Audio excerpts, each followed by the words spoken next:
Well, welcome everybody. I'm wondering how many of you already do any kind of hobby to help combat your stress or burnout.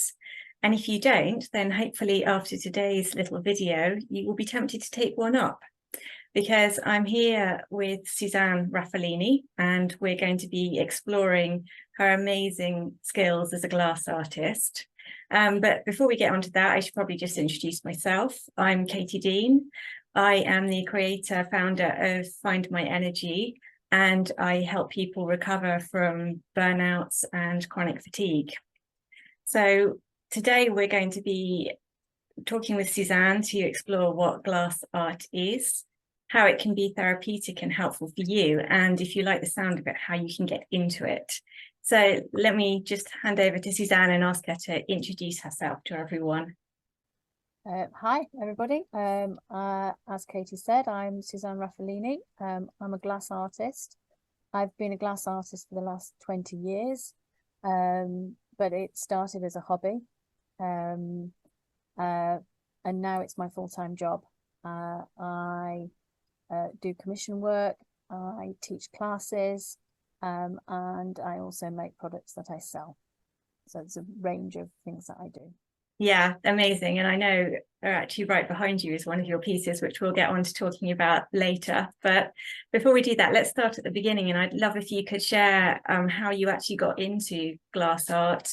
Yeah, you've been doing it a long time. So how did that all evolve in the beginning? So that all started because I'd taken time out from work to have children. And although I'd gone back after my first child, I then had a second child and didn't go back after the second child. And I was a full-time mum for quite a long time. And then when the oldest was old enough to go to nursery school, it was like, I got my first 2.5 hours of freedom. So I wanted to do something creative because I've been a frustrated creative all my life. My father didn't want me to go to art school, so I went down the chemical road and then went corporate and lived the life that he wanted me to live, really, rather than the one that I wanted to live. So I wanted to get back into doing something creative, and I was looking for a course. And originally I'd been looking to do watercolor or painting, because that's where I'd started life being creative. And I dithered around and what have you, and term had started, and then a friend of mine came along. She said, well, I've started this stained glass class and they've got a creche next door, so why don't you come along to that? So I did, and I really found my happy place, because I have to use the drawing skills that I wanted to develop anyway, but I've spent most of my life making things with my hands. So this is really, stained glass and fused glass is all hands-on.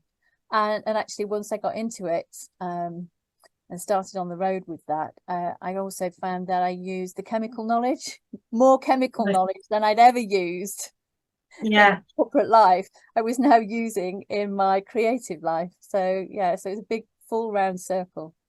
Absolutely, marriage made in heaven, and you found yourself on the path that you'd always wanted, which is wonderful. Yeah. So I mean, you've ended up, my only experience of glass is working with beads. That's what I used to do, and they're all tiny pieces of glass. Obviously you've mentioned stained glass and fused glass. Are those your favorite things? Do you work with other, because I'm imagining there's an awful lot of variety in terms of what you can do in glass art? Yeah, there is. I don't do any blowing. Okay. When you see, blown away and things like that, that requires an enormous amount of equipment. So it's not something that you get into doing in your back garden. Definitely not. But okay. I've had a little go, but I'd like to do more. I do some glass bead making with a torch, with a blowtorch. Yeah. But it's not something that I'm doing an awful lot of. I'm making the stained glass, the copper foiling, and the fusing, which is using a kiln. That's where my area of expertise lies. Oh, wonderful. Yes, because I know that's wide enough as it is. Yes, I was just going to say there's a huge amount of different techniques you can use. So it's lovely to find the ones that, bring you the most joy and really work for you. So, I mean, that being said, can you give us a sense of how long it takes to make a piece? I mean, we're just looking right now at this amazing stained glass window you've made, which is obviously, I assume, one of your bigger pieces. And you've mentioned beads, which would be smaller. So what's the kind of spectrum there? Well, so to make a once you know how to make a bead, you can make a bead in just a few minutes. Okay, wow. Literally just a few minutes. You use an acetylene torch. You fire the glass so that it's really quite heated up, and it takes 1 or 2 minutes to heat up so that it's melted, and then you literally wrap it around a mandrel. I mean, I'm simplifying, but literally once you get the hang of it, you can make a bead in a few minutes, a single bead in a few minutes. Whereas the piece behind me took, in terms of manufacturing, took about 4 months to manufacture. Wow. But the project itself was over a year in the making, because it went through a design process and had to be ratified and approved, and then the manufacturing, and then some drying, and then fitting, and yes, and then we fitted the windows the day before the opening ceremony. So where is it? Just out of interest. It's in Amersham.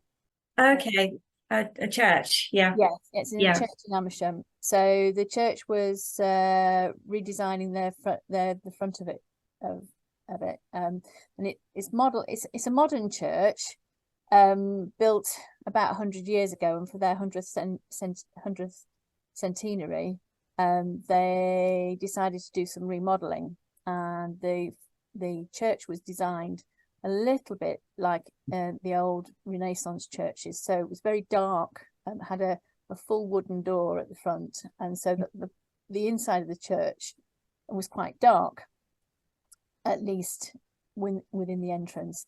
But they also had a sort of what can only be described as a chimney. It's not a chimney, obviously. It's right. Yeah.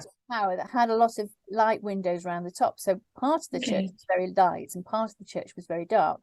So one of the things that they wanted to do when they remodeled the church was to do glass doors. And when I was first called in, they said, "Oh, can you make a window above the door?" Right. Yeah, no problem. And that was only sort of, I don't know, 6 foot wide and 2 foot tall, something like that. Yeah. And as the conversations developed, they told me that oh well, you can have 4.5 meters, up to 4.5 meters wide. So I said, well, why don't we do a surround? Because the lines that we were coming up with weren't working very well. Yeah. Weren't pleasing. So and the brief was so the church is called St. Michael's and All Angels. Okay. And they have a statue of St. Michael on the front of the church. So they wanted to tie that in.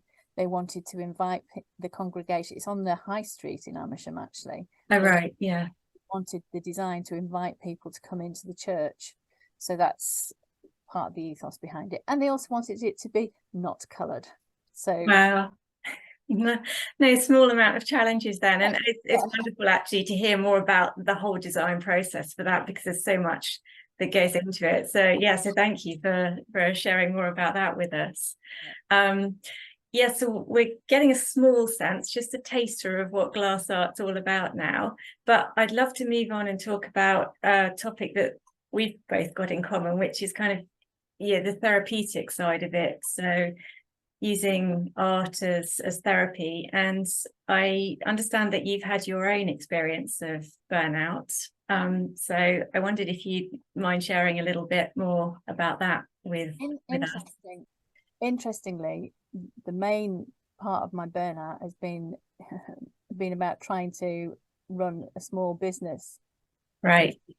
Business, and going on that constant hamster wheel and running, and eventually I just ended up making myself quite seriously ill. And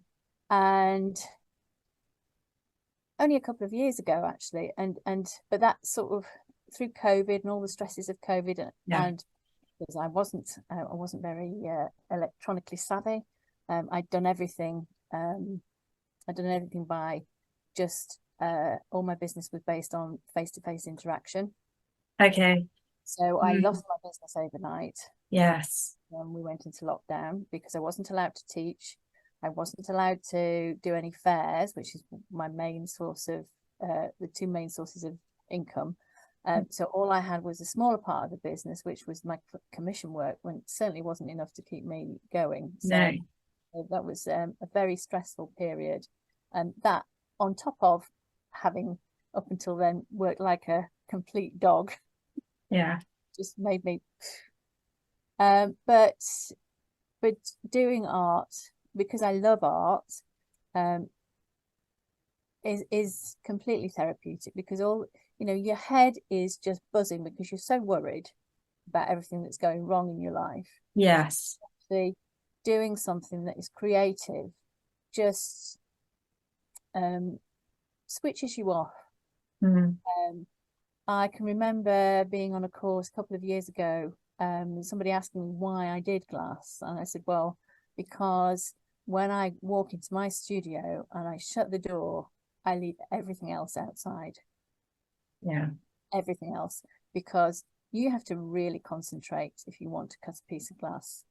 If you want to cut glass in a straight line, you have to really concentrate. If you want to cut it curved, you have to concentrate even more. Yeah, I can imagine that. So if you're not concentrating, you know, you can hurt yourself. So, you know, everything, all the worries, all the little niggles, they're just gone.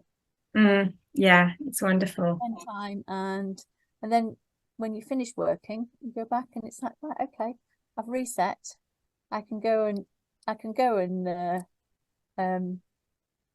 just face the shit, if you like. Yeah.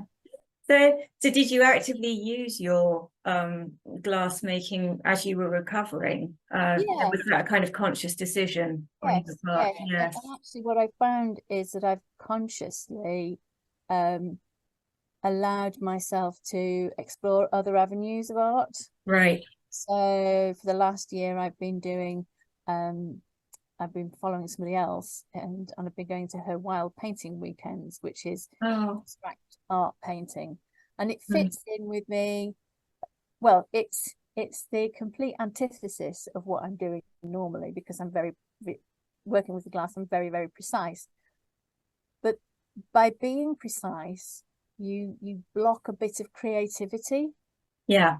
So what I'm finding is that by doing other types of creative practices, it's actually feeding back into my business and my creative practice myself. So yeah, I'm finding that whatever I paint, I want to take into the glass, and when I'm making with glass, I'm going, oh, I want to put that into the painting. So it's quite synergic. Yeah.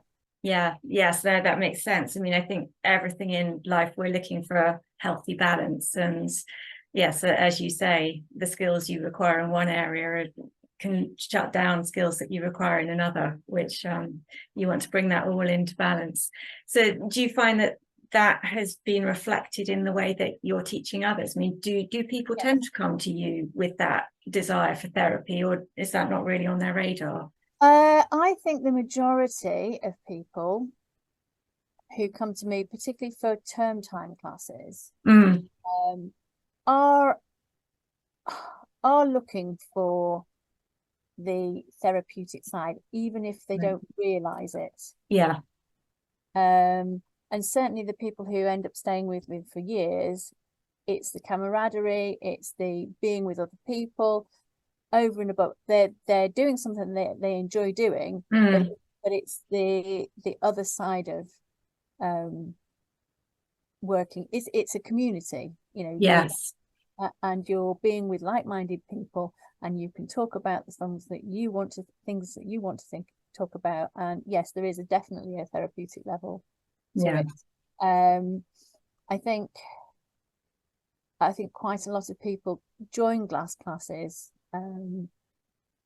I've had a lot of people join that have had personal tragic things going on in their life, and they've chosen to come along to a glass class because they want to do something that is completely different.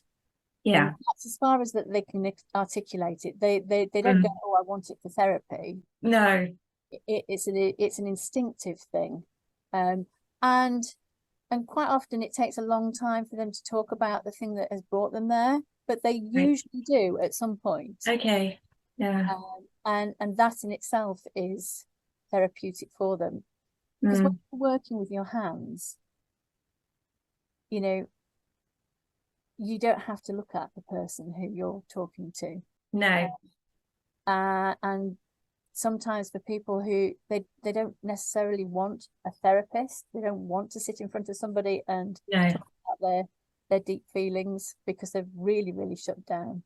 Yeah. But I do find that people do talk about all sorts of things, especially if I do one-on-one with people, which I do. Yes.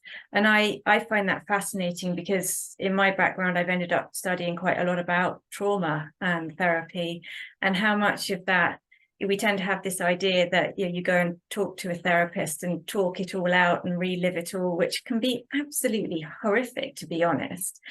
But it's fairly new, this idea of how much trauma gets stored in the physical body. So you saying that about hands, that yes, I can see the element of being able to talk without talking at someone, but also I wonder how much that you're just working with your hands, or indeed working with any other part of your body, is therapeutic in and of itself. I would imagine it is. Absolutely is, especially if you're doing something that is repetitive. So if you're painting something, you're moving the brush around the paper, but there is that repetitiveness of the stroke of the brush. Likewise, when you're doing something with glass, you're cutting out shapes, you're doing repetitive tasks over and over and over, and that is where the therapy lies. And and sometimes you're doing something that is actually quite rough, and you can really get out that anger. Yes, brilliant. Yes. So I mean, with that in mind, it's actually worth asking, it can, the physical impacts, is there anything that you have to worry about? I mean, how do you look after your physical body while you're doing all of this? There are things that you do need to be wary of. So quite often I will end up working for long periods of time, so quite a few hours at a time. So I have to, especially as I'm getting older, I have to be careful about that. I have built a bench in my studio that is the right height for me to work at without brilliant. my back, and so it's much higher than your normal kitchen. So it's around about 93, 94 centimeters high. So that I stand straight, and I don't have to bend over at all, and that helps. I'm always careful to have quite a flexible soled shoe, quite a thick soled shoe, but flexible because the floor is concrete, and that can be really quite damaging. For a time I did have some carpet down, but we used to keep tripping over it, so it's not a good thing. Then other things to be aware about in general health is just the making sure that you're wearing protective clothing.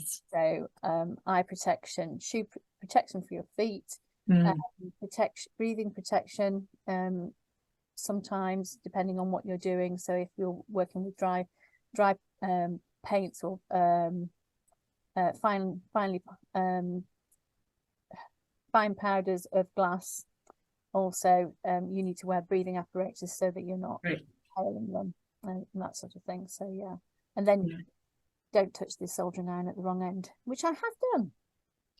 I think you're not fully qualified in any art form until you've injured yourself doing it. No, I've gone through all of them, cut myself, I've done all of them. It's one of these don't do this at home people. It's but I mean, on a serious note, anyone watching this who's thinking, well, actually this sounds wonderful, how do I get into it? What is a good first step for someone to take? The best way of getting in to do it, I mean, there's lots and lots of information on YouTube. Right. Lots of lovely videos, lots of free videos and all sorts of things like that. But the very best way is to do a short course, Okay. just to see if you actually really like it. Because the advantage of doing a short course, okay, you might spend £100 for the day, but you will make something. You'll come away with something. You'll get a feel for whether it's your sort of thing or not, and you won't have had to invest any money in equipment or anything else. And then you can go on and do the freebie YouTubes, but you can also join a class more like my term time classes, because the thing about joining a class with real people in is that you bounce ideas off each other. Yeah. And you get a lot of inspiration and you pick up tips from each other. Yes. Because although I will have told everybody how to do a certain thing, you take in at different times. And sometimes it has to be repeated many, many times for something to stick. So by being with a group of people, it's sort of you can ask your neighbour as well as asking the teacher, rather than not, I'm, there's that thing about, I can't ask her, I know she's told me, but I can't ask her because exactly. Of course you can ask me, because I am getting just like everybody else. I can't remember things. I'd never be afraid to ask. No, I mean, that's what I always used to say when I was teaching the beading. It's no question is too stupid, and in any time you're learning anything new, so much is thrown at you that of course you're not going to take it all in first off.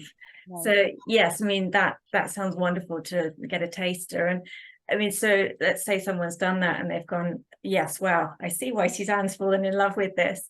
So I mean, longer term, do you need a studio, or is it something you can do in your home? Or it depends on what size things you want to start making. You can make quite easily. I mean, I first started on my kitchen table. Okay. So you can start doing things like that. I think the more you get into any sort of hobby, the more you decide that you want dedicated space. Yes. I gradually, over a period of various years, took over our single garage, and then when I moved, the first priority 4 years ago, the first priority was my studio, which was the double garage. Oh, wonderful. Garage now, and actually it's never been used as a garage, it's always been my studio. But I teach from there, so it has a function. And you can set yourself up in a room in your house, or a small area quite easily, and you can run a little business from it if that's what you want to do. Yeah, it's a lovely idea. So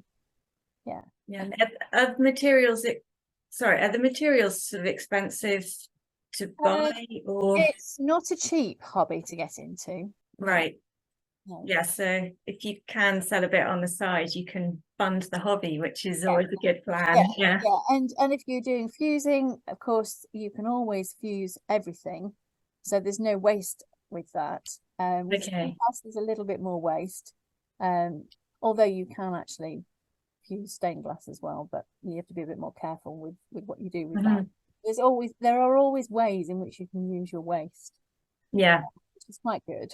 And I've got boxes and boxes and boxes of waste glass, but my students use it quite frequently as well. So yes, it sounds like the mix of stained glass and fusing is quite a happy one in terms of being able to use up oddments from the stained glass in the fusing projects. Yes. You use your stained glass in mosaic rather than in fusing projects. Oh, okay.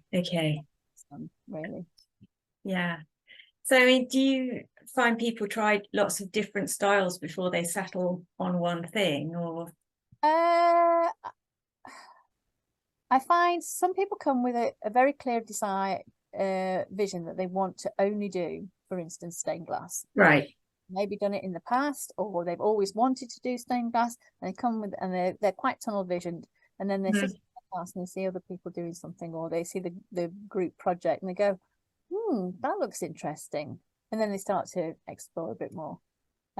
So yeah, that's the beauty of having that bigger class that covers multiple disciplines is that you get to try out lots of different things. Yes, yeah, that sounds wonderful. Yes. So, I mean, just as we head towards the end, did you actually end up teaching on YouTube or online or anything, having lost everything in COVID? Not during COVID. We went through, I used to teach through Bucks Adult Learning, and we did all the things to go online, but then because the equipment was lacking, Adult Learning said, oh no, they weren't going to run it. Right. But then I made the decision after COVID to go on my own. So developing the teaching online, and I will be having my own YouTube channel. So, fantastic. So yeah, no, I was just thinking, you know, obviously you're here local in Buckinghamshire, but for anyone watching worldwide who's going, we love Suzanne, it'd be great to connect with you, then they will be able to. So so just to finish up then, how can people connect with you if someone wants to start learning with you or buy from you or connect in any other way? How can they do that? Okay, well, the first way of connecting with me is through my website. So it's SuzanneRaffelliniGlassArtist.com. And there I have a full range of all the courses that I do.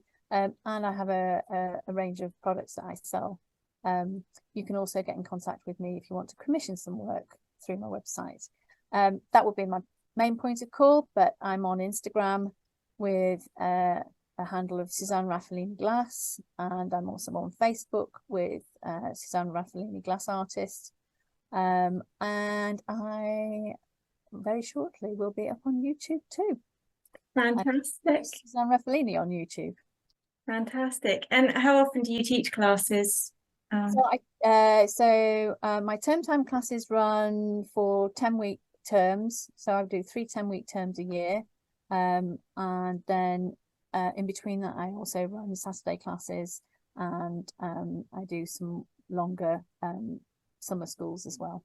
Wonderful. Yeah, so that keeps you very, very busy. That keeps me very busy, yes. Yes. Oh, well, thank you so much. I'll make sure to put all those handles down in the comments below for anyone was struggling to scribble them down as Suzanne was saying them. And yeah, thank you, Suzanne. It's been so lovely to hear more about what you do, and I really appreciate the therapeutic aspect of that. And gosh, we all need some therapy, what with anxiety and everything else happening in the world at the moment. Any place you can find calm and creativity is wonderful. So thank you for sharing that with us today. And to everyone watching, thank you. Please go and look up Suzanne, and I hope this is inspiring you to take up a new hobby, something creative that can help with any stress, burnout, or anything else that you're experiencing at the moment. So thank you very much. Thank you.